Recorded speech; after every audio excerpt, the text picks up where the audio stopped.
Welcome back, everyone, to another episode of Southern Tomfoolery Unlimited, the interview show where we like to STFU for a change and listen to the wonderful words of our fantastic guests. I'm your host, Zac, joined as always by everyone's best friend, Adam. How's it going today, buddy? It's another day with rain. That it is. Well, we have a great guest lined up today. She is a streamer, cosplayer, TTRPG podcaster, and the HBIC, that's head bard in charge of Hearthsinger Games, Miss Ann Richmond. Welcome to the show. Hey guys, thank you so much for having me. Thanks for coming on. Yeah, truly. Doing all right today? You know, I'm doing pretty well. I have been. This is like Merry Medical Christmas is like an NPR show, but I always think about it whenever I'm like, I'm fine, except for this horrible injury. I actually like super sprained my ankle about a week ago, so I've been very relaxed with my feet up for some time, and this is one of the more exciting and entertaining break the monotony of my life things that I've gotten to do. Awesome. Well, since I tripped over my dog in the dog park. Oh no. Yeah, but it's one of my many. I like to think of it as like it's a feature, not a flaw. My clumsiness is just a part of who I am, and I try to roll with let it it. shine, you know? Yeah. Well, speaking of who you are, Ann, tell us a little bit about yourself for our listeners. You're a streamer, but what do you stream? Who do you play with? What's happening in your world right now? Absolutely, yeah. So around the time of January of last year, I decided, F it, I'm going to do content creation full time for a year and just see if I can figure out who I am as that person. And then after that, I'll decide monetarily what I want to do and what my course will be from there. So I started streaming on Twitch and doing a variety of things, just things I thought were fun, that things that I felt like were fun to watch, because I think there's a difference between something you have fun doing and something you have fun sharing is different. Absolutely, yeah. And so I started playing RPGs on there. I played through the Alien Isolation RPG. I screamed like a lot, and was terrified. I played a bunch of Blackout Club, which is this awesome indie, I guess, team. Like it's collaborative. There's some elements of PvP, but there's a lot of role play in it, because you're all playing kids in this town called Red Acre that is kind of a company town where everyone's parents have moved there to work for a company, but at night the kids start realizing in the mornings actually that they have like dirt under their fingernails, and their parents are always super tired, and there's like mud tracked inside, and they start realizing that there's some sort of hive mind from the company that's controlling their parents and causing them to sleepwalk. So you end up getting all these missions, and you, in groups of, I think it's 4, start going into the town to discover more about the place. And there is an element of live voice acting and also typing role play back and forth. So as you're playing the game, which is, you know, a team, I guess, based stealth objective game, you are also sometimes visited by these gods or these entities who want to help you or negotiate with you. And all together, you start moving the story forward through these enhanced horror events that happen in your game. So if you're somebody who likes just stealth objective games, it's super fun and super creepy if you're into that. But if you love roleplay, as I know everybody on this call does, it can be really fun to just deep dive into that community and read all of this lore that's been discovered by the players and in some cases created by the players. So yeah, so it's pretty fun. I did a lot of that, and then I started thinking. I was already recording a podcast called Starfound, which is a Starfinder show, with a bunch of my friends for about a year prior to that, and we decided let's start doing it live on Twitch. So we started recording live on Twitch every Thursday on the channel, and now we're wrapping up that storyline in kind of a finale season that will be just based in podcast form, and then we'll figure out what to do next. But you can often find tabletop RPG for charity games on my channel. Yeah, across Awesome. many systems. So I think Adam and I met doing our Paizo event for. Oh my God, my brain just shut down in the middle for Jasper's game day. Yeah, we met doing that, which was all the Paizo games were hosted on my channel. But I also do anything from we did Cats of Cthulhu. We've done, which is exactly what it sounds like. We've done a lot of D&D. We've played 10 Candles. So I'm definitely one of those tabletop RPG players that likes to delve into a lot of different systems. Well, first of all, Anna, I just want to say thank you for providing an excellent overview of literally. we're gonna touch on all this stuff. So here's what you have to look forward to. Yeah. Thank you for giving us the overview. So let's start at the beginning, right? How did Anne Richmond become the head bard in charge? What is your TTRPG origin story, if you will? We like to ask this one to everybody.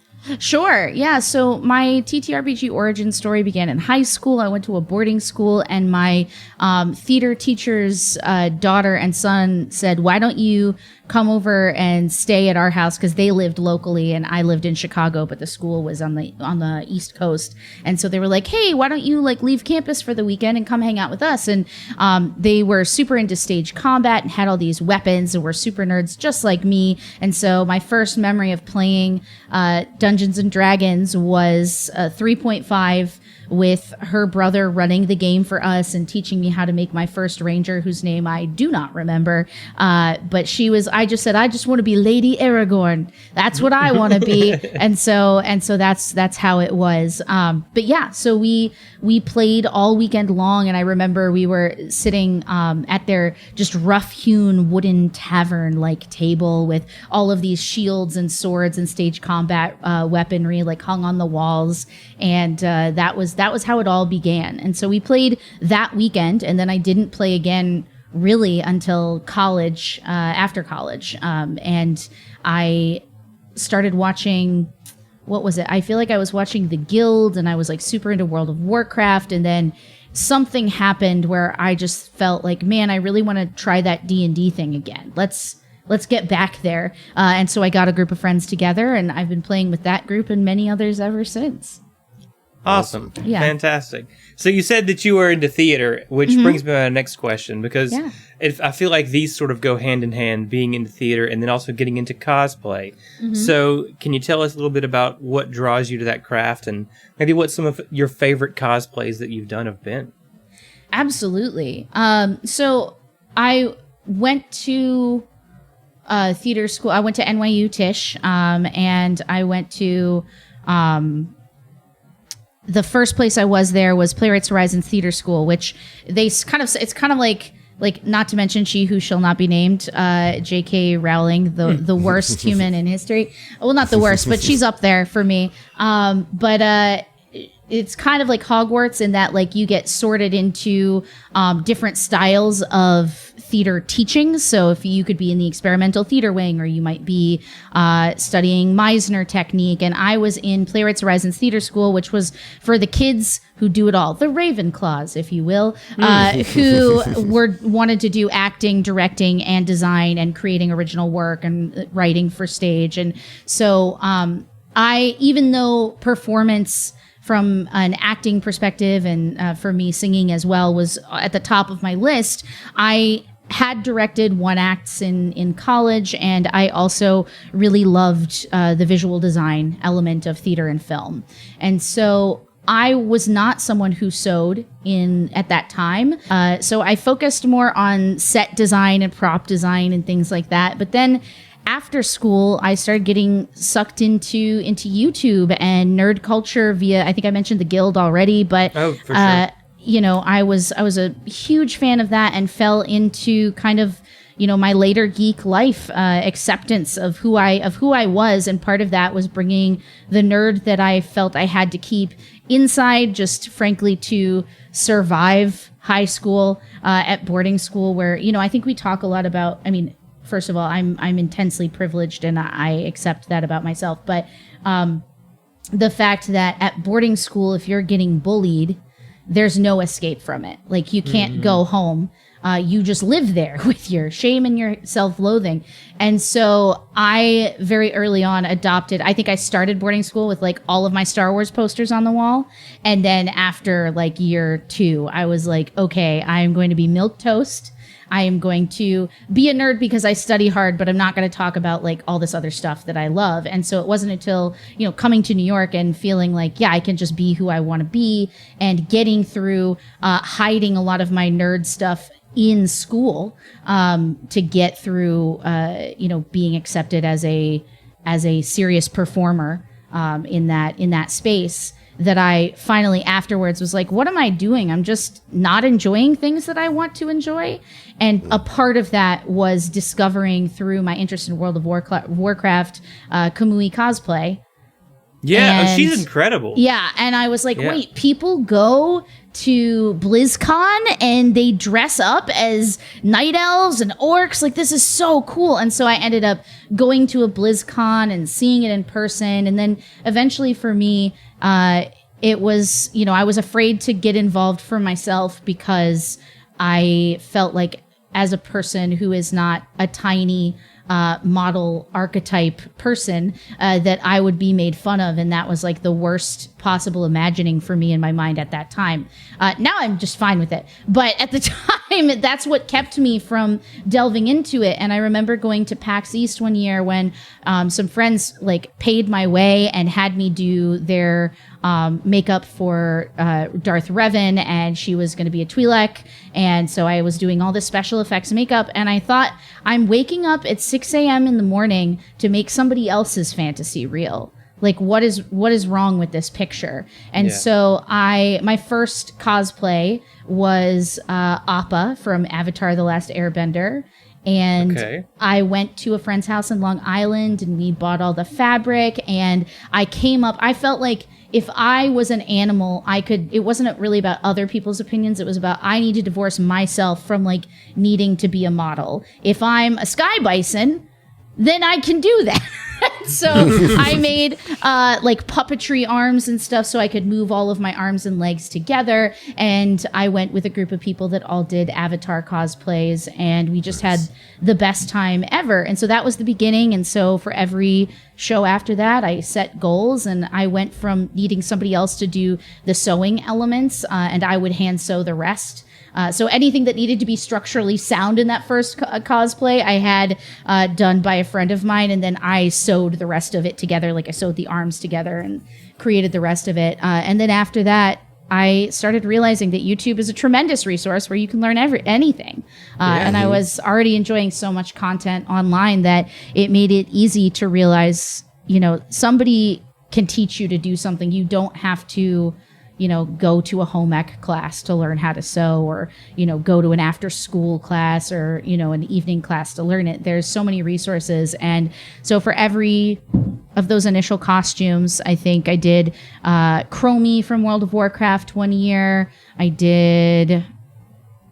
God, now I can't even think back that far. I did a Jedi costume, and then eventually I started getting involved in the Star Wars costuming groups and kind of having to level up my skill level, because you're doing screen accurate or screen quality costuming at that point to work with the charity group. So I joined Saber Guild, which focuses on stage combat and charity work and original characters. And so I got to design and create my own Jedi up to Lucasfilm's standards. Nice. And then more recently, I worked on with a group of ladies the Padme picnic dress from everybody's favorite Star Wars movie, Attack of the Clones. This one. Best one. from Totally is that the best one. meme, right? Like, Yeah. That's exactly it. Well, so when that meme started like getting really lit earlier this year, I was like, this is the greatest day of my life, because when I'm able to go to events, I can recreate this in really fun ways. So that was one of my favorite ones, because it kind of, I went from a place of needing other people's help to wanting to do things without other people's help, because I thought it made me less of a cosplayer, which isn't true, to have to order from other people or not complete it myself, which just isn't true at all. But that was something, I think the theme of my life has been realizing that a lot of doors that have been shut to me, like I'm the last person holding them closed. And so I worked with a group of ladies that I met in these Star Wars charity events, and they're some of my best friends, and they all cosplay Holdo and Leia and like all of these like powerhouse women that inspire so many people. And maybe not everybody loves every one of them, but we love them for what they represent to us. And so we're the Senate Squad, and we have all of our senator costumes, and super, super exciting. We're going to Star Wars Celebration. It's kind of funny because we're going to Celebration next year, but like my dad is also coming, and my dad has an Obi-Wan Kenobi costume that I put together for him. So like nice. Original trilogy. Oh Obi-Wan? yeah. Like, very nice. So this is so out of left field, but I feel like it is such a great time. So my dad's first time cosplaying was at the last Celebration in Chicago. It was his first time going to a convention of any kind. And because I grew up in Chicago, they invited a bunch of my Star Wars costuming group friends to stay rather than be in a hotel. And so they got to like be in a house, and my dad's a caterer. He made like beautiful dinners and breakfasts for everybody. And my parents would just sit downstairs like everybody was going to prom in the morning, taking pictures of all the costumes as like Darth Vader left the house and Leia left the house and an Ewok left the house. Like they could not have been more happy. And my favorite costume was a friend of mine did Ruth Vader Ginsburg, and it was incredible. I love the mashup. And so then on one of those days, my dad got to be Obi-Wan Kenobi, and I let him borrow one of my lightsabers, and he just looks so much like Alec Guinness when he like had the hood up. And I don't think I really realized how old my father was. Like, no offense, Dad, but I just didn't realize, because like he's still my dad. And when I saw him in the costume next to like someone's fan art of old Ben, I was like, wow, like you really are transformed. And so I went to the bathroom at one point, and I came back, and he's there with a kid, and he's like, just remember, the Force will be with you always. Like he had practiced the full Guinness. And was just giving it. Yeah. And this guy was taking a picture of his kid receiving this Disney quality interaction with my father. And the guy's crying, and I'm crying. And my dad's like, are you okay? And I was like, no, it's just so wonderful that you get me.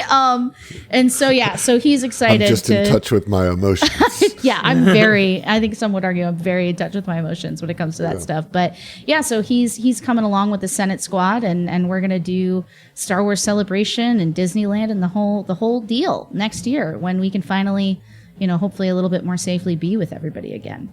Yeah, absolutely. I'm looking forward to the reemergence of cons in general as well. Yeah, there's several I'd love to catch. Okay, so that's a pretty comprehensive. Yeah, there you go. Backstory. Thanks for giving us the rundown. No, it's great. It's great. There's a lot of really interesting things that you touched on, and I feel like we were 10 minutes ago, but you mentioned kind of having to be an underground nerd growing up, and I feel like I relate to that so much. Adam and I we met on the music scene, playing in bands together, and I think when we both realized that we were both low-key nerds trying to pretend to be cool music guys, I think that's the beginning of our bonding as friends. Totally. Yeah. For sure. It's an amazing feeling once you realize that, like, what you thought was so, like, I don't know, just yours, and like that nobody really understood it, and the internet kind of made it smaller, the world smaller in a sense. You're like, oh my gosh, there's like tons of people who share the same passion for these types of things. And like, it's not weird. You know what I mean? Yeah. It's just scattered, and now it's all kind of brought together. And like our nerddom brought us closer together than our music did. And we're both like, music is a huge passion for us, but like, we're best friends because of our nerd interaction, you know? Oh, absolutely. Yeah. So I think what it sounds like to me is that for you, cosplay was kind of like an explosion of all that repression. It really was. And it was an explosion of all that repression, but also like self-acceptance. It was about me saying like, okay, so, you know, I have, as a person, like I talk a lot about like, I guess I would call myself an advocate for like body positivity and self-acceptance for where you are at a particular time, with, you know, how you feel about how you appear as grub flesh in space. That's terrible. Don't delete that because it's incredible, but it's that is an example of how I feel about myself a lot of the time. I'm stealing grub flesh in space. I'm just going to go and tell you that. Just like a gelatinous cube. But yeah, I just feel that, you know, if you can get yourself to a place where these characters have such an emotional pull on you, or even just a joy pull on you, that you can't deny needing to exist in a space, and accepting that wearing some kind of costume, or like, even if you're going to wear, it's a level up on wearing a t-shirt that has I love X fandom, like I'm a Trekkie on it, to a convention, then everybody else who likes Star Trek is going to like want to talk to you about that. And so when I started realizing, you know, that I was going out there in an Acquisitions Incorporated cosplay, and then all of those people found me and wanted to talk about it, or you know, probably my better known stuff is my Critical Role cosplay for Yasha and Keyleth from Campaign 1, and you know, I made so many friends and had such a positive experience at cons, where as much as I can talk, I'm a super anxious person, and it makes it harder for me to do if somebody else doesn't like say hi first, if that makes sense. So cosplay is a door for that too. So I guess if you're somebody out there who has wanted to try it and feels like they don't have the skill, or they are scared, just do it in your own way, whatever way you feel comfortable to committing, because you don't want so many years to go by before you allow yourself to be yourself fully. Right. Yeah, absolutely. Excellent summation of that. And one other thing, real quick, you mentioned, you know, you play WoW and you cosplay Chromie. I can't let this opportunity get away without doing the meme. Have you heard about the critically acclaimed MMORPG Final Fantasy XIV featuring the award-winning expansion Heavensward? I have. Et cetera, et cetera. My friends are always like, Heavensward? Heavensward. Heavensward? That's the joke. Yeah. Anyway, I had to do the meme. It's fine. You know, it's fine. And I have, and it's great. And I don't know if that unmemifies it, but yeah. So anyway, let's talk about Hearthsinger Games, right? Your main gig is Hearthsinger Games, which is a TTRPG streaming channel on Twitch and YouTube. Yep. So, you know, what you kind of touched on it, but what drew you to wanting to be a streamer? Yeah, so I have a friend who's done it, and I had worked on his charity tabletop RPG channel, Geeks for Good, when they had been we had at the time been producing 5 tabletop streams a week, and raising money for different charities. And after it came to my attention that like to be clear, I had lost my job right before this, with the pandemic upon us, and I was working in tabletop games at a distribution company, and they kind of saw the writing on the wall that like this was going to be a big deal, and they were probably going to have to restructure to survive whatever COVID was going to bring. And at the end of that, that's when I decided, okay, I'm gonna try this. And I think I sort of flailed around in the darkness. Like I said, I mentioned a lot of video games earlier, and a lot of them had a role-playing bent. But the thing is that I think people came to watch me play video games, but talk about tabletop RPGs. And that was kind of the weird Venn diagram of my chat. And you know, when I worked in tabletop distribution, was a community manager. And so that is kind of how I viewed the purpose of my Twitch channel, was to find the people out there who would be all up in that Ann Richmond special sauce. That sounds so wrong and terrible. Let's skirt right by it. No, let's focus on that. Let's focus on it with a lens.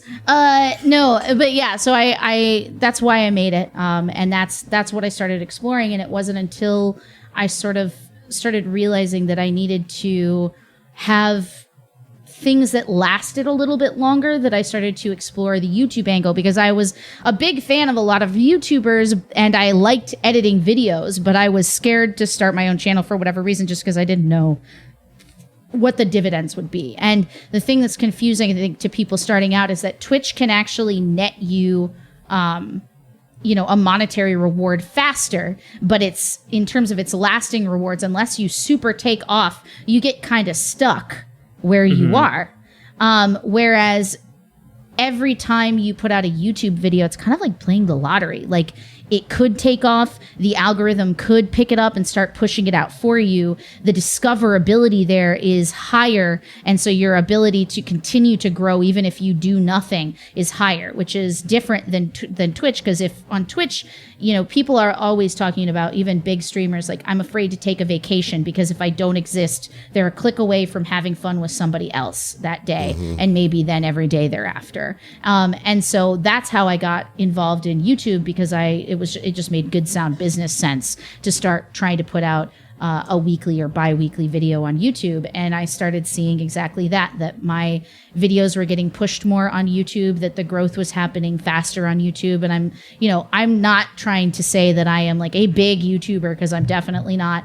But I am approaching 1,000 subscribers on my youtube.com/Ann Richmond channel within the first year. And it took longer than that to reach 1,000 subs, or 1,000 followers on Twitch. Right.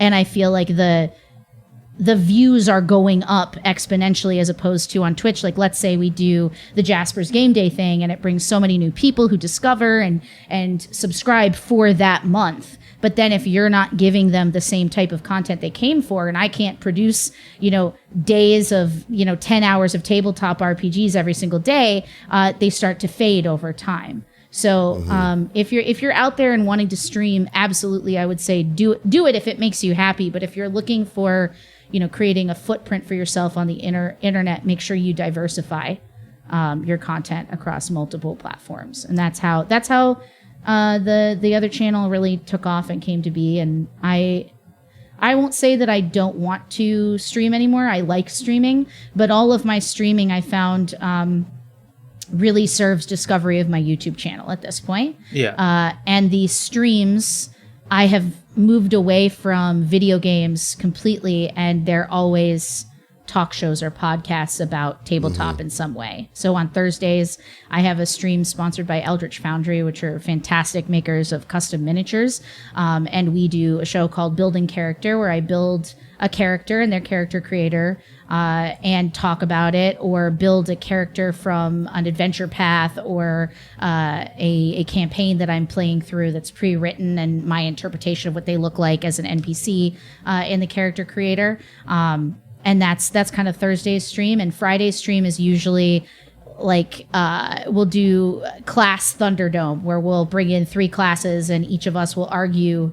Myself and my 2 friends, Emily and Chris, will argue why we think Bard. It's always Bard is the best class. No, for me, that's the inevitable. But yeah, the other.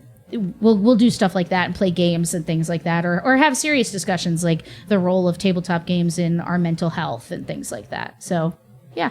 Yeah, it's funny. One of the questions that we had on the list here was, what are some of the like unseen or hidden challenges of being a streamer? And I feel like you already touched on that, so we'll just cross that one off the list. Excellent. But about the name Hearthsinger, that to me invokes an imagery of a bard in a tavern.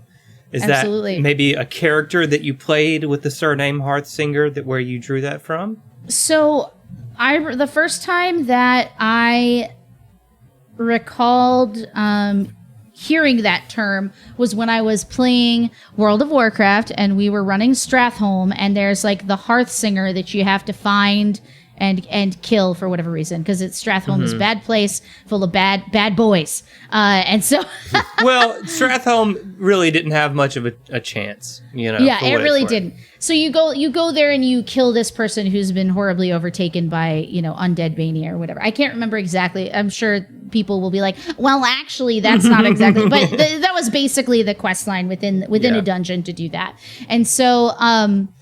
That's where I first heard it, and it kind of stuck with me there. And then my friend Brian Deckart, who some may know from Detroit Become Human, and also is a fantastic Twitch streamer.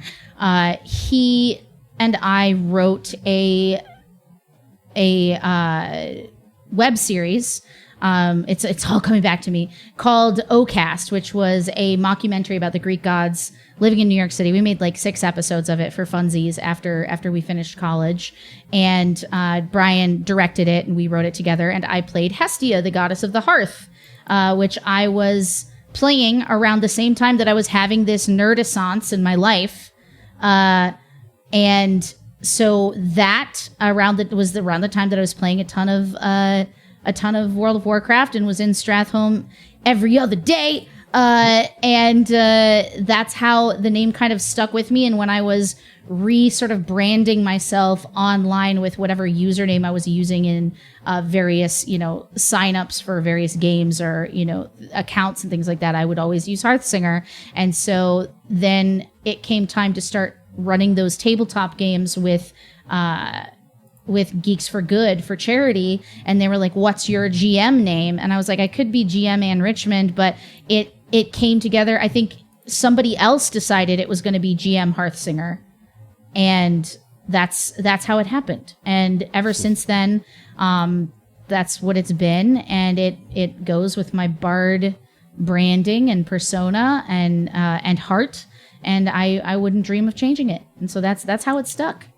It's a good name. Yeah. I like kind of unconsciously or subconsciously for the longest time, I thought that was your last name. I wish it was. I was like, Adam? How did she get such a cool last name? Yeah.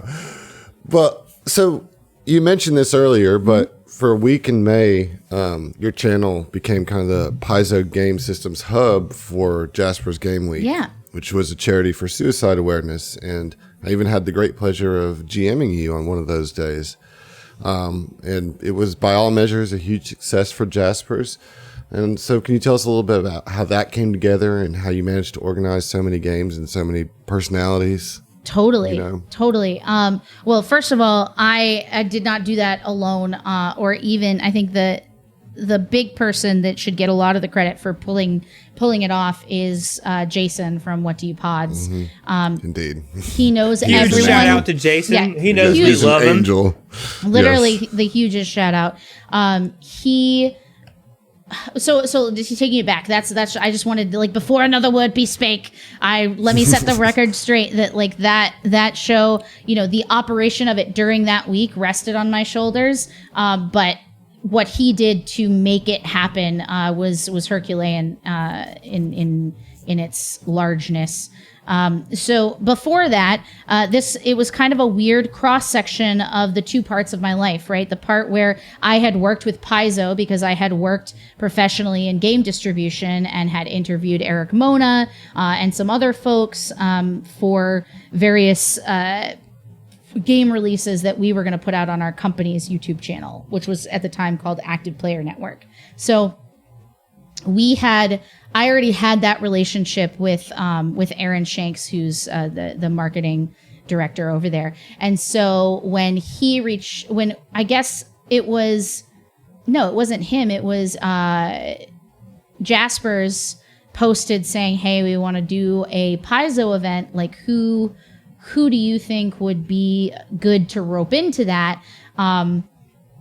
I saw it and I said, hi, I do a Starfinder podcast. Like, let's talk. And then Aaron, who knew me from there, said, yes, we've worked with Anne before. on things with Paizo. So definitely work with her, which was really nice. So even though I don't have the largest footprint online, suddenly I was like, ha, I did it. Oh no. Now I have to do it. So coming from, getting to bring everything all the relationships that I had formed from my professional life in distribution, then to the new professional relationships I had performed with people on the podcasting side of things, and the experience that I had streaming both, at that company, but then on my own channel ever since. So it was a challenge that I knew I would be prepared to meet, but I had no idea that we would be part of raising over $100,000 for Jasper's Game Week, which was across all of their streams. So it wasn't just us, but any other stream I've done, I think the maximum we've raised on my channel in a 24-hour period or a 2-day period has been like maybe $3,500 most. And here we were raising at least $1,000 a day. It was nuts. And I was, again, not that I always think it's better to underestimate than to overestimate when you're doing a fundraiser like that, because you want people to feel the excitement of achieving something as a community when you meet one of those milestones and then the giveaways get released or whatever the next phases gets released. But I remember saying to Jason before we went live with it, do you think this is too much or too little? Like, do you think we're going to raise more? I have no idea what to expect. And he said, me neither. So I guess let's just try to raise $2,000. And then if we do, then great. And we did that within the first game and a half. And I was like, okay, well, clearly, some new goals. Clearly, this needs to be handled differently in the future. But it was nice because, none of us knew what to expect, because Jasper's Game Week before this has been primarily a Dungeons and Dragons experience. And there's nothing wrong with that, but that's who Fenway, who runs it, Fenway, the teen DM, who is great and so inspiring with the work she's done for suicide prevention and awareness with this charity. She had a lot of connections through Dungeons and Dragons, and so that's how it started. But I think she really wanted to open it up to the greater gaming community, and that's why she wanted to, invest in content that would speak to Paizo fans and people who play Pathfinder and Starfinder. And so, that's how we got Jason on board. I think he found the tweet himself, or was easily recommended as the person who knows everyone. So he and I I paved out in the beginning, I want to make sure that we have as diverse games as possible. I want to make sure that it's not just I hate saying just a bunch of white guys, but because it's never just a bunch of white guys, but I wanted to make sure that this felt like a place that everybody could come, since Jasper's community is very diverse as well. And I wanted them, as the people who are already familiar with the work that Jasper's done, to embrace the event. And I wanted it to be a comfortable place where everybody felt welcome and seen. And I think, while there's always work to do, I was really proud of how well we were able to honor that initial kind of mission that I set out. And again, Jason is 100% the person to applaud for working so hard on trying to do that. And one of the things we realized about our community and about our podcasters is that when it comes to all of the amazing stories that are being told in Pathfinder and Starfinder that we knew about, and Jason knows about most podcasts, big and small, there were not a ton of people of color to choose from. And I think that is something that, we have to look at ourselves as a community and ask why that is, and what we can do to make those people feel more welcome and to allow them to experience the awesome potential of Pathfinder and Starfinder. So again, I think we showed that there are a lot of awesome people who don't look like us, who are telling these stories. But there's a lot that we can do in that realm. Well, yeah, I think it came together quite nicely, and getting to participate was an honor for me in having a table full of people that I have not. Well, I had one person that I was aware of, but or two actually. I'm sorry, but anyways, it was just a really cool experience to kind of share that space with people that you haven't before. Absolutely. For a good cause, and it really did give like a whole different dynamic to the games. And there was an energy about them that was a lot of fun, and I think a very positive experience. I think the greatest thing about something like that is like how together everyone feels, especially when we're in the midst of a pandemic, which is still, we're here at the tail end of it, but it's still a thing. And at the time, we don't, I think, Zac, you mentioned missing cons. Like this kind of felt like a little bit of an online con where people got to network and meet new people. And as you said, Adam, play with new people.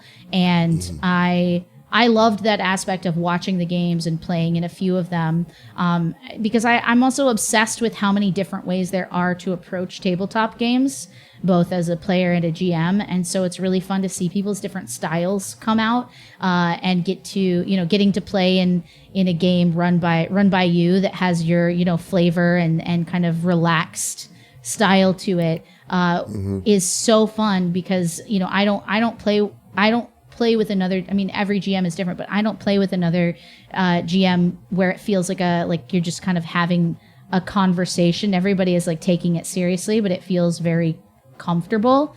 It's not that I'm uncomfortable at my other tables, but like it is built to make me suffer because that is what I have chosen. Right? If it's not PTSD&D, was I even playing? That's kind of the like catchphrase that I use. And so most of the GMs that I play with in like a streaming or storytelling RPG system for entertainment is like somebody who's going to make me cry. Which it was a healthy breath of fresh air with you, Adam. I appreciate it. To be fair, I was being really nice because it was being streamed and it was for a bunch of people that were not familiar with me. He's like, join me again. I can make you cry, no problem. Yeah. I mean, if that's what you want. Yeah, he makes us cry regularly. Awesome. I'm in. But I do appreciate the kind words because I do want, despite that, even if the content of the adventure that I want to be like very harrowing and all that, I do want the people playing to always be like glad to be at the table. You know what I mean? And I'm sure all GMs want that. That's not something unique to me, but it's definitely like something that's at the forefront of my mind every time I sit down to GM, I also think it's scary to be, this also speaks, is like a thought, I guess, that I think, like most thoughts, about GMs who take on games at cons. You never know who's going to be sitting down at that table. And so sometimes you have to soften your style or open your style a little bit just to make sure it's going to be fun for everybody. And it is a challenge, especially when you're somebody, who comes from an established show where people, want like the branded Adam experience. And so I think that is a challenge when you find yourself in that position. And I think you handled it well. Well, thank you. It was an easy table to GM, that's for sure. So. Yeah. Well, hey, speaking of branded shows, sure. Let's talk about some of your branded shows. So you are regular on a couple of podcasts, primarily Starfound and Lost Mountain, and have been featured on the Glass Cannon Network as well. So let's start with the Starfound podcast. Give us the elevator pitch on the podcast and tell us what we'd like to roll on the show. So we wanted to do a non-adventure path adventure. And I think, I don't think it started that way. I think we were given a very clear instruction of, we had to pick some element, it was so long ago, but some element of the Pact Worlds that was like a cornerstone of our backstory. And instead of that, I did what I wanted to do, probably because I didn't read the instructions carefully, but I am obsessed with Vlaka. And Me too. I Me love too. them. I love that there is not very much information about them. For anybody who isn't aware of Vlaka, they're a like lupine, anthrolupine, wolf husky people race or ancestry rather. And I really wanted to be that, and I wanted to base my storyline around the fact that the Vlaka are looking for a new home because they live on a world that orbits a dying star. And so I came up with, I want to be one of the people that was sent out from Logic to go and find a new home for her people. And and I want to be a Solarian because I want to be a Wolf Jedi, and that's basically the depth of my of my thinking. And I wanted to create a character that lived somewhere between Star Wars favorites in my mind, which are like the physicality and spunk of Ahsoka Tano mixed with the grave responsibility for a young woman that Padme has in the Clone Wars series. And so I was like, that's what I want, and that's what I think I can do. When I opened my mouth and a weird accent came out, and I was stuck with it. And so there's this very serious nature to that, but it's definitely I enjoy the wildness of it, and everybody on that show sort of got looped into this find a new home world for the Vlaka to live on. So we ended up in a system made outside of the Pact world, so no existing lore for any worlds. I guess you were like, give me the elevator pitch. So taking it back, the elevator pitch is it's a cool. story. It's like a 40-story building. Yeah, it's like I was like, I don't know how to do this. I'm terrible. But yeah, the elevator pitch for the show is found family trying to make a new home in an uncolonized part of the galaxy. So it's like very Wild West. I like it. Themed. I mean, you kind of touched on a question that I personally really wanted to ask you, because in doing some research for the PC that I'm playing in our new show coming up, I also am playing a Vlaka Solarian. And I came across your amazing resource of Vlakan lore that you have on the Starfound Patreon. And I was just like, oh my gosh, this is like a wealth of information. And I was almost overwhelmed by okay, I don't even know if I can use this or should I use this or whatever. You absolutely can. First of all, I made it to be, I wanted more Vlaka, so I made more Vlaka. Well, it's really great. I mean, you have it broken down into all the clans and their different traits and kind of features and everything. It was really fantastic. It was very helpful for me. But I just wanted to take a second to pick your brain about Vlaka. Sure. Perhaps even tease a few tips out of you on how you go about playing one. Totally. Yeah. Well, so the way that I see the Vlaka is sort of like a meld of Norse and Inuit and what am I trying to say?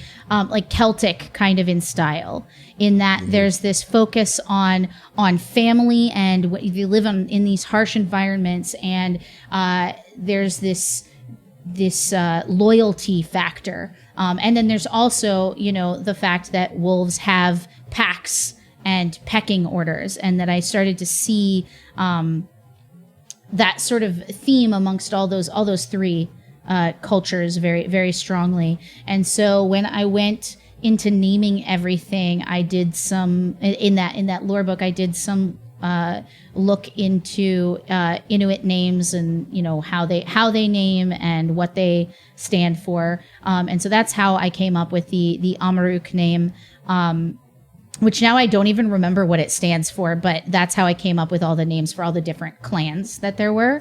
And then when it came to the their sort of religious quality of being a planet where a lot of, in my mind, it seemed like the perfect place, kind of inspired by Kyber crystals and the planet of Ilum in Star Wars, that like if there's this frozen planet with all of these ice caves and natural crystalline structures, wouldn't that be a place where you might find Solarian crystals?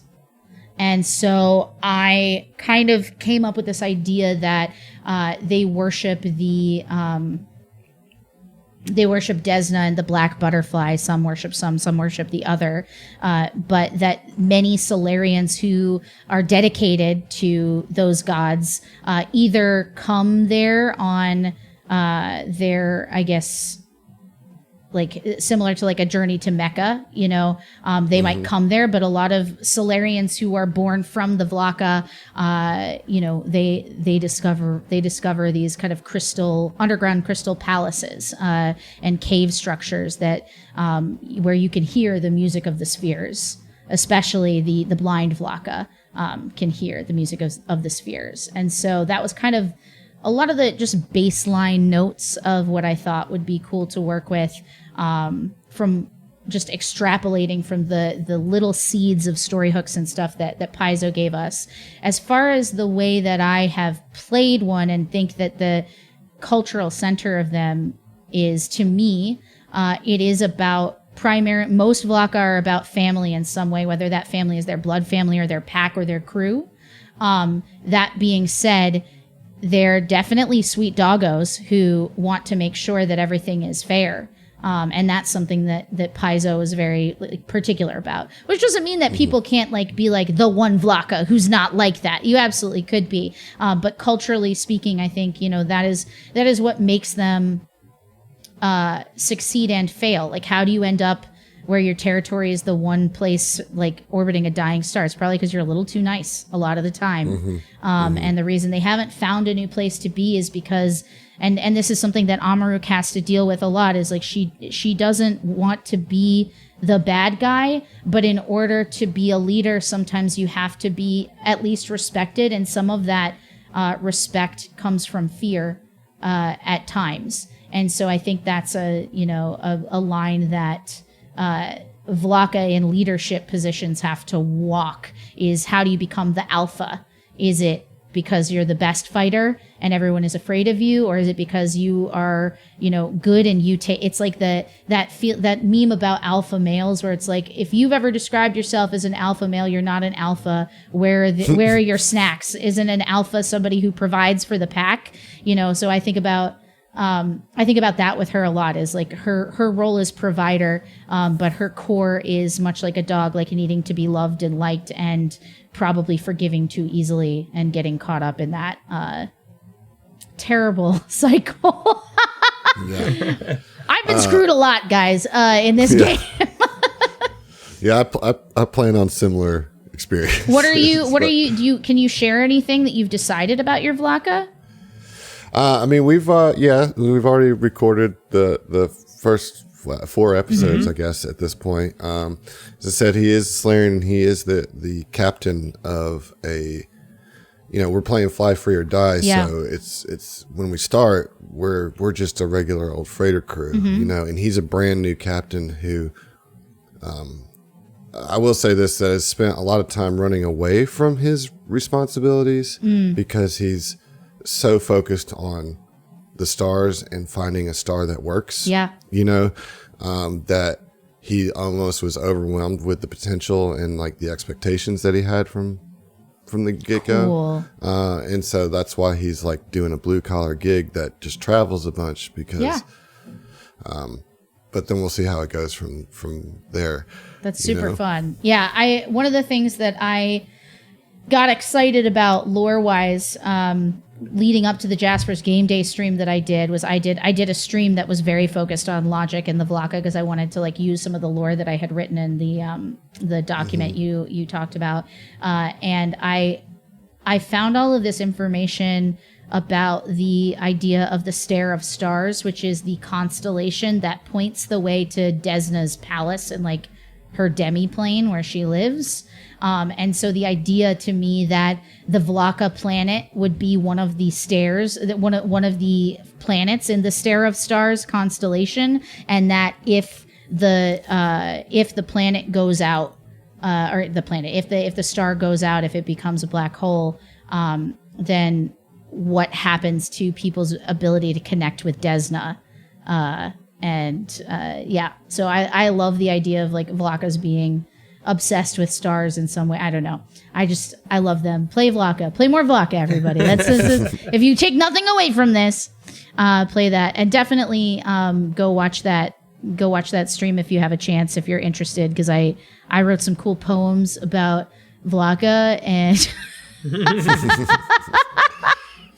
and someone should enjoy them. Yeah, sorry, go ahead, Zach. So, Anne, I know that you are a fan of the Vlaka, but how do you feel about Starfinder as a system? You know, favorite things, favorite things. What do you think about it?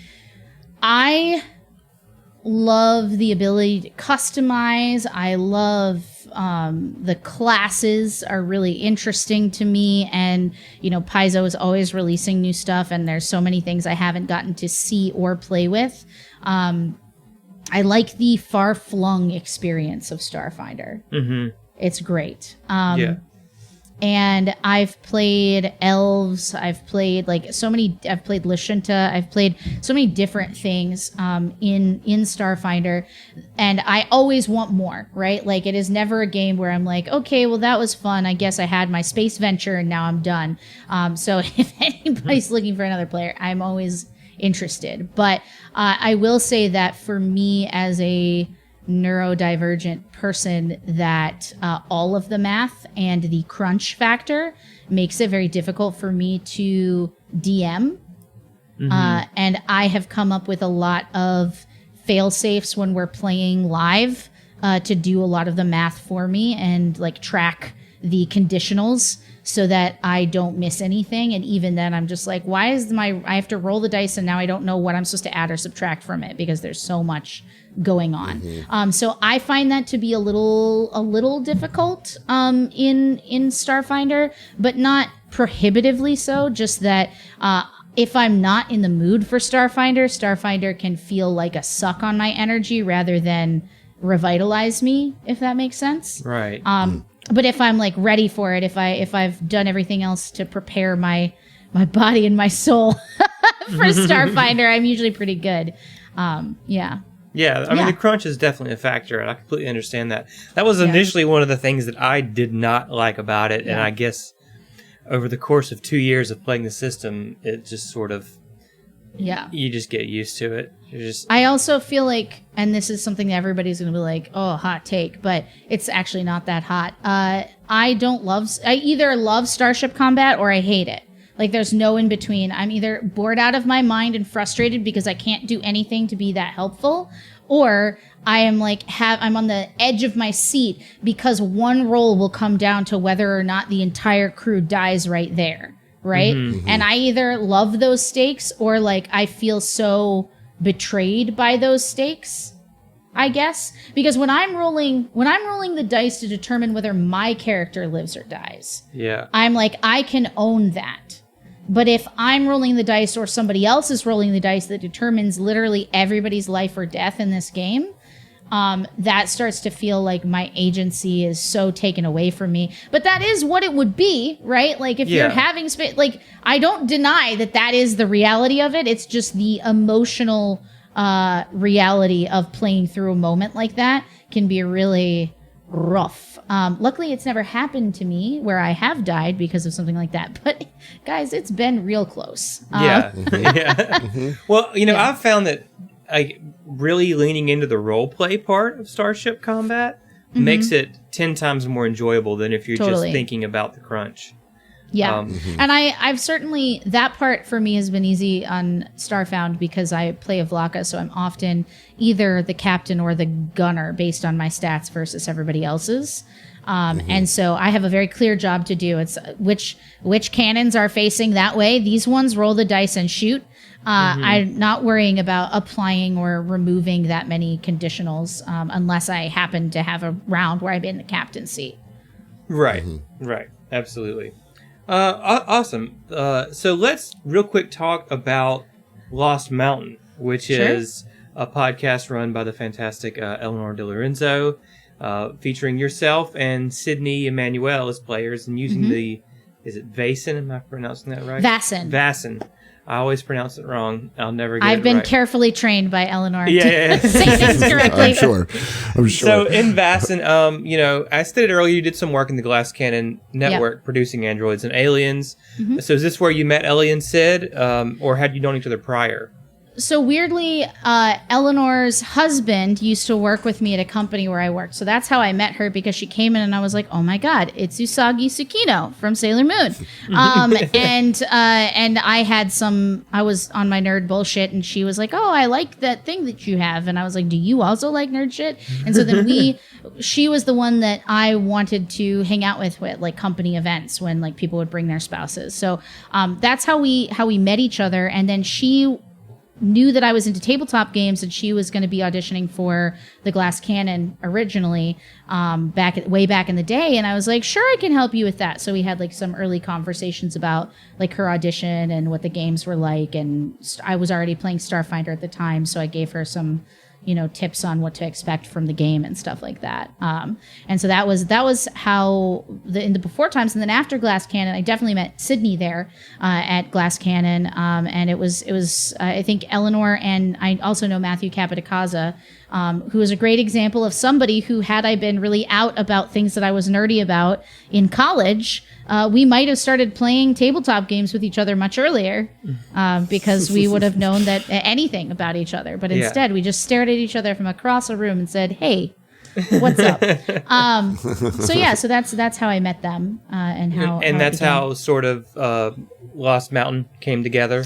Yeah, Eleanor decided, the boys were kind of doing their thing with Glass Cannon, and we were doing nothing related to what they were doing. And we were like, we miss each other.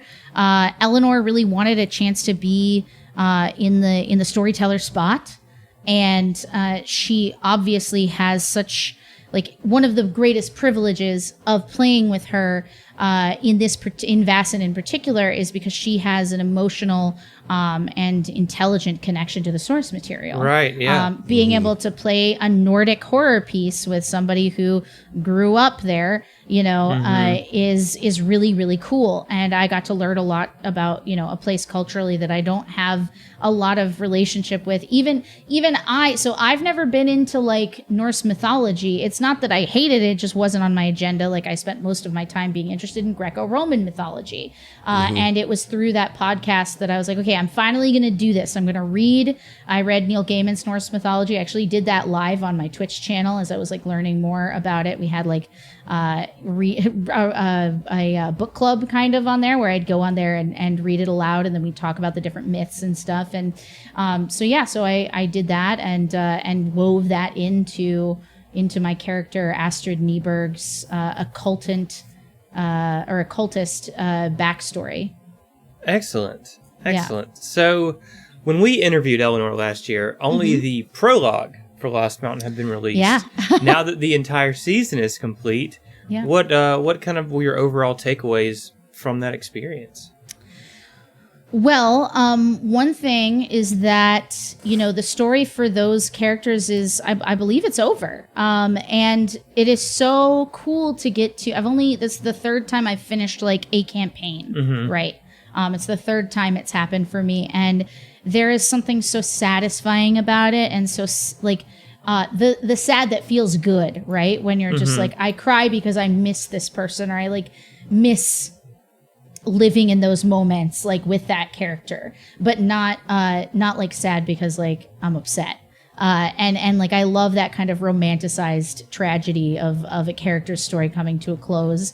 And what I can tell you without spoiling anything is that I think Eleanor did a really great job, because we were not playing an adventure that was pre-written, of really delving into everybody's backstory in due time.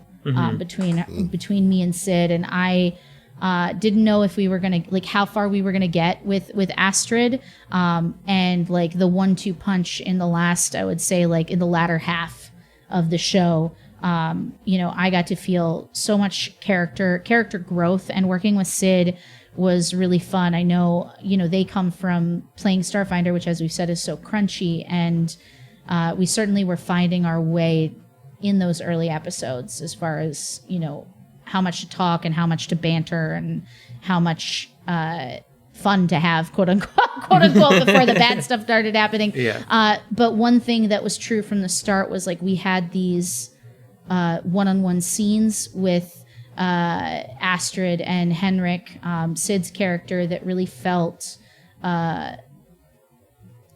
like a joy to write in a way, like writing as you're performing, if that makes sense. Yeah.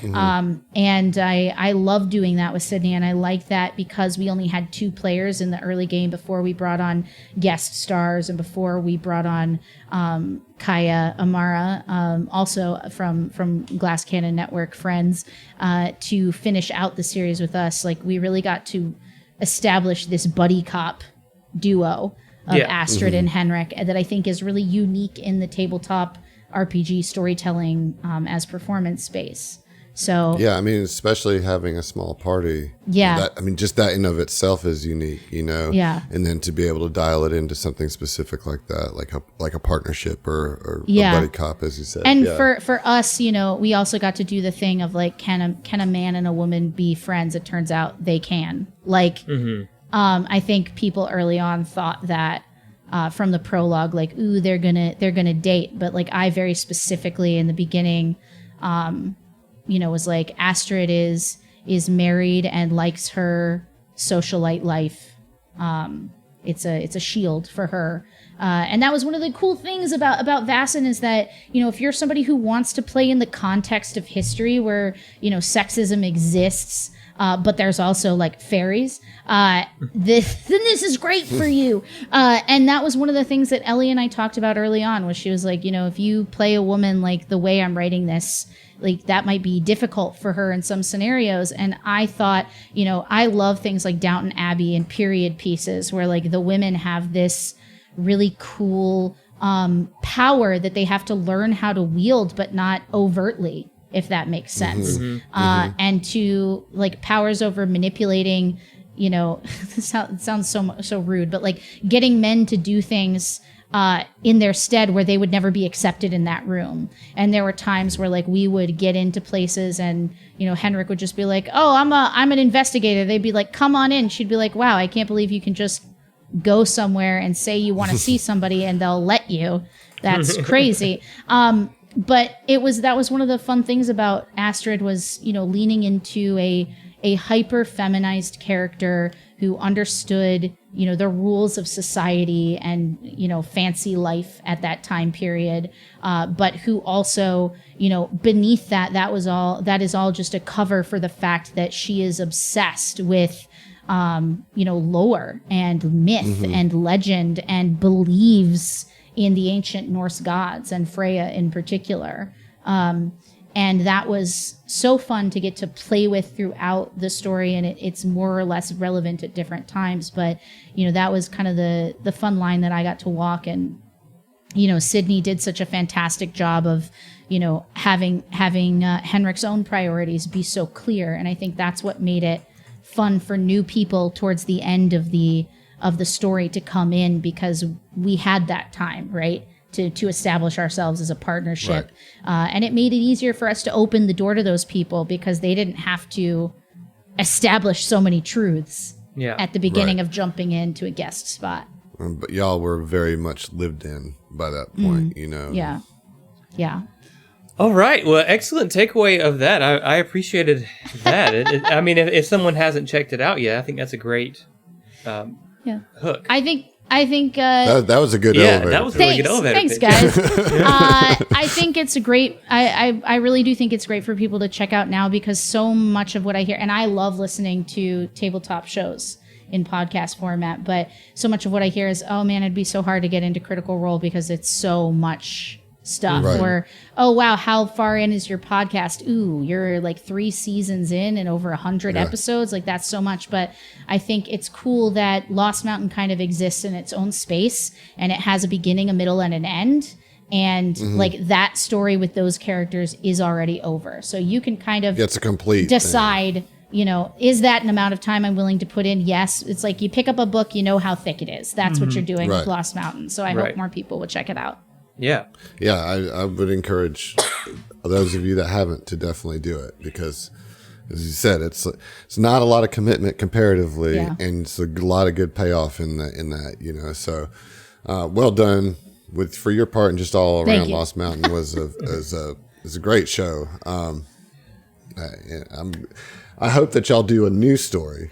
I would love to. I think the truth is, and we talked a little bit about what it's like for content creators, which you guys know as well, is like the pressure to keep going is something that I feel like everyone has to balance for themselves. And Ellie has a lot of, I don't want to speak for her, but like Ellie has a lot to give in a lot of different areas of her life. And I'm not even talking about the fact that she just had a child. Like she creatively has a lot of projects that she wants to do. And so I think resting on her shoulders, where she was not only writing the adventure, running the adventure, but editing and everything else on this, constant pipeline schedule was something that I think she knew she could commit to for a time. I don't doubt that everyone would love to. I feel like I'm like the cast of Friends being like, I don't think we'll ever do a reunion, but wow, if we did. But like, it's very possible that we would all play together in a heartbeat. It would just have to be the right story and the right situation. Sure. Yeah. I would love to do it again, or even like switch off like who's running things. But I think you'll see each other. We'll see all of these people in each other's work in the future. Yeah. That's kind of what's important, right? Because that's what we're listening for, is kind of the camaraderie that comes through. Totally. Okay, so we have some listener questions for you, and you ready to dive into these? Oh my God, listener questions! Yeah, we'll try to make them quick. We're running tight, but we're running long. I want to get through some of these. Okay. So I got a couple of questions for you. First of all, from Jason from What Do You Do Pods. Okay. Hi, Jason. So the first one is, do you have a favorite non-Vlaka entry in the Alien Archives? How dare you? I feel so called out. I'm so mad. I'm not really. Do I have a favorite non-Vlaka entry? Is this like an ancestry or like just any any piece kind of lore? ancestry in Starfinder that is not a Vlaka? It's too late. I really like Isoki. I get this like cool mob boss underground vibe from them. But there are so many other, like, if you want to be like a creature that's a bug, you can be that. Those things don't appeal to me. Personally, it's not that I would never want to play with them at the table. I have a hard time getting my mind around what that would be for me as I'm role playing. But I do like the idea of being small, being feisty, and having a dark past. Yeah, absolutely. I like it. Okay, Jason also wants to know, on a more serious note, how do you approach making partnerships or collaboration projects, either paid, sponsored, or for fun? Sure. Well, some of it is what comes across your table, but it's also knowing your worth and what you can provide and what you can't. So for me, I know that my reach is pretty specific. I know that if people want to work with me, I know most of the people who have found me either because of cosplay, or because of my videos, or because of Glass Cannon stuff. And there's a lot of crossover between those kind of communities. And so I would say that, knowing who your community is, so that when people say, we do have an affiliate program or a brand champion program, you can put yourself forward and say, well, the last time I did a partnership with this, I was able to provide a trackable link, and it, showed that this many people actually did visit the site or the landing page or whatever it is. Like, I think most people who are starting out don't think about that stuff because it's not necessarily their profession, but being able to show your work to future people, or even if it's the first time out the gate and you've never had any kind of, partnership, being able to say, so I want to be able to track our success on this. So afterwards we can say, if it's a fundraiser, like how much we raised and over how many different people, because having one person donate $1,000 and then 5 people donate the next 500 to get to your 1,500 goal is not as impressive as we had 100 donors over the course of 24 hours and we raised $1,500, because it shows that you reached more people.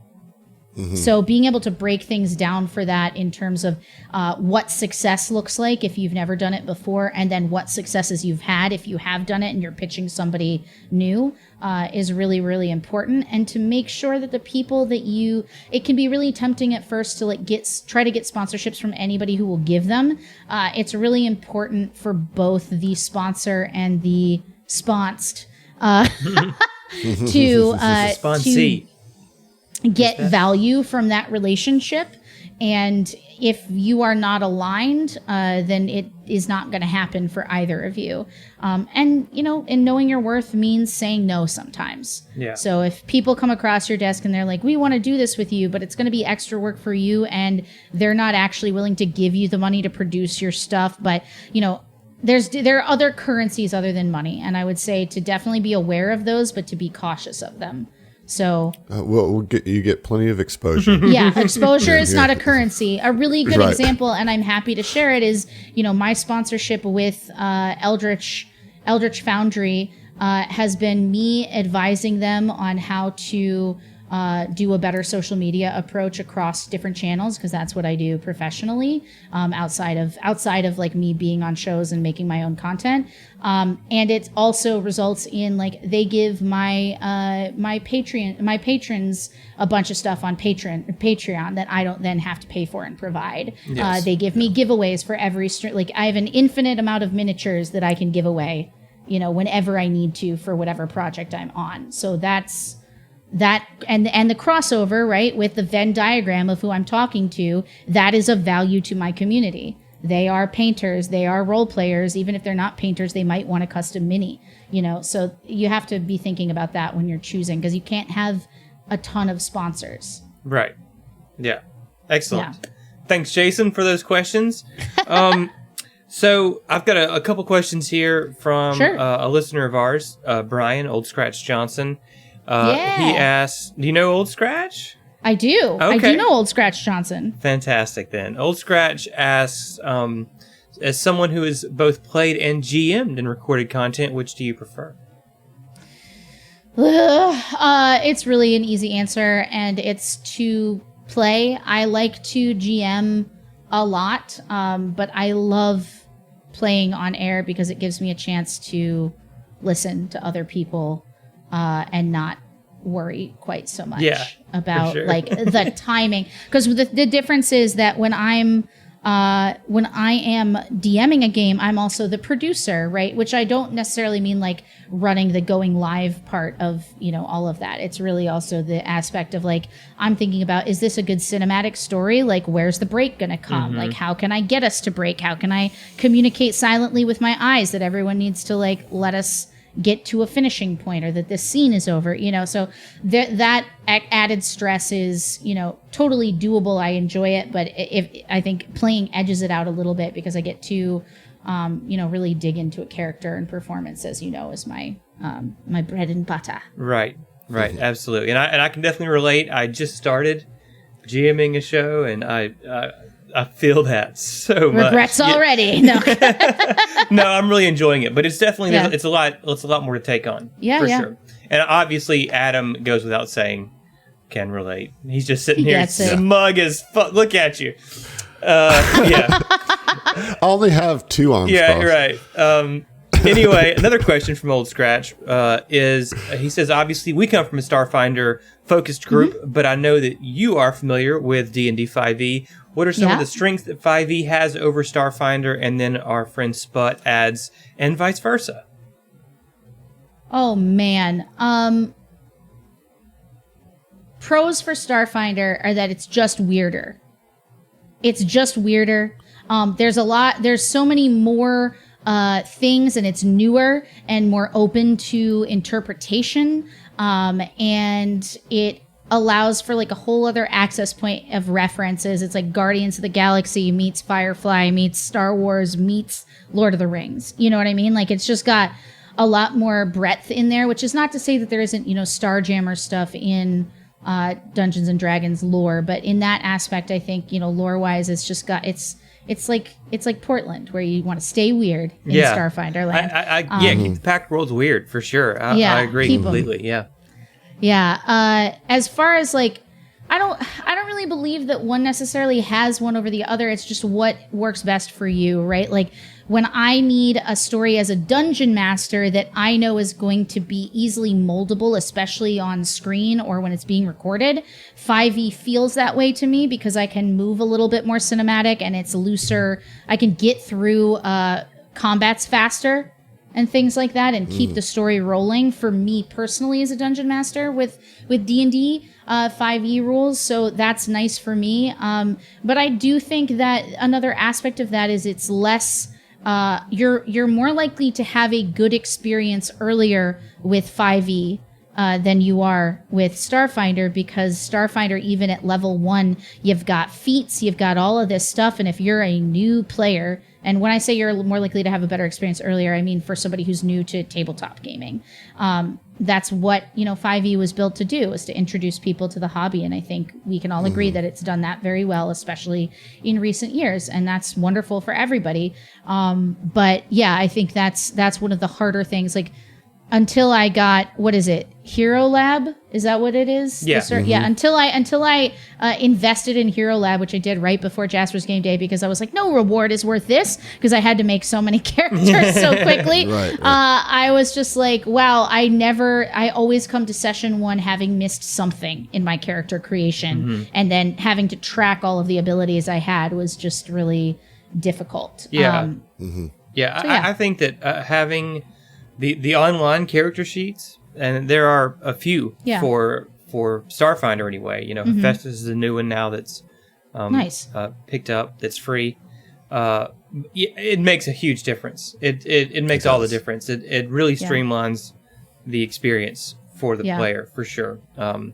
And I have one final question for you, and I think this is a great one to end on. Justin from the Tableverse asked you, shout out to Justin.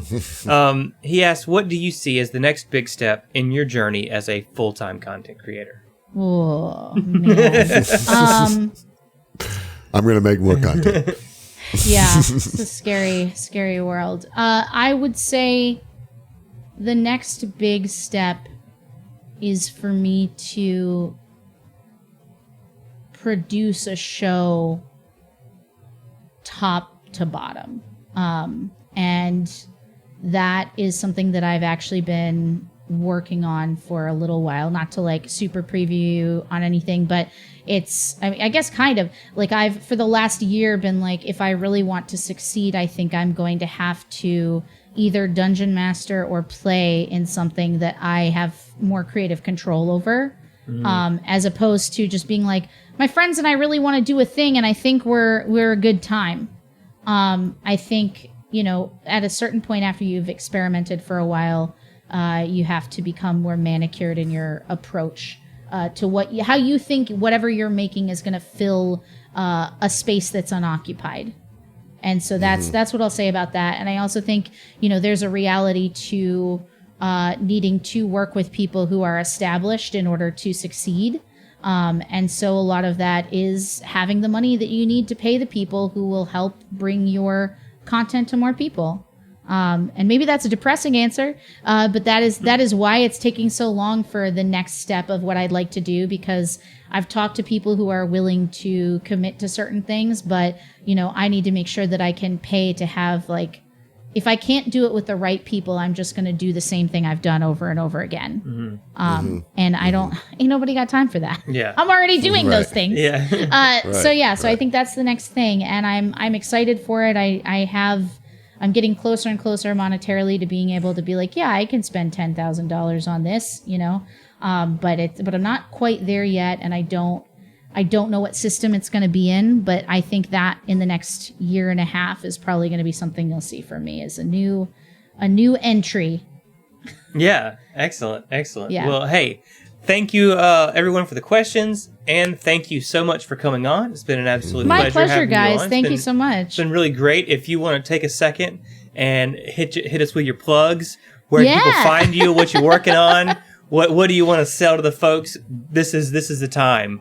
Lay it all out. Absolutely. Yeah. So as you guys know, I'm at twitch.tv/Hearthsinger Games. And that is where you can find me on Thursdays and Fridays at 6 p.m. Eastern, doing all sorts of tabletop RPG talk show content. And of course, giveaways of Eldritch Foundry miniatures, which is super fun. Then on a weekly basis, I try to release YouTube videos as well, typically on various tabletop RPG content or topics. I've done things like how to tell a great Star Wars story in case you're playing the Star Wars RPG. I've done topics like how to know when it's time to walk away from a game where you feel like you're not having fun, or how to be better at communicating with your table, or how to be a better, more sensitive dungeon master or player. I mean, I try to take whatever. I think the thing that I try to do is look at things from all angles. So a really good example of that is I did one of my first videos that got a lot of traction was how to make an awesome tabletop RPG character, and it was all about like having a good actionable backstory. And then the next video was how to have a great RPG character with no backstory, and it's all front story, because I don't think that there's one way to do things. And so I do try to take that into account and make sure that, everyone's play style is accounted for in my kind of investigations. But yeah, there's a lot of fun stuff on there. It's at youtube.com/Ann Richmond. And if you think you would like to play with me, I have a Patreon for Hearthsinger Games where you can sign up, and all of the goals are based on how many patrons we have. So even at the $5 tier level, you get access to sign up for monthly D&D games run by me. You get access to new custom magical items or NPCs to use in your games. We do monthly hangouts where we do like a video, and I'll like do commentary and watch it as we watch on Discord together. We just started the Captain America movies. We'll be working our way through that. Thanks, courtesy of July 4th. I was like, is this a July 4th movie? No, but we're going to watch it. Before that, we did Indiana Jones. And so those are the kinds of things you can get on the Patreon. If that's something you're interested in, come check it out. And, failing that, I'll see you on Twitter at Ann Richmond for all of my thoughts and pictures of my dog. Yeah. Awesome. Well, Ann, again, thank you so much for coming on. Customarily, we like to end these things with a great big "we'll see ya." Would you like to join us for that? Yeah, absolutely. All right. So again, everybody, go check out Ann everywhere you go, and for everyone at home, we'll see ya. See ya. Awesome. All right.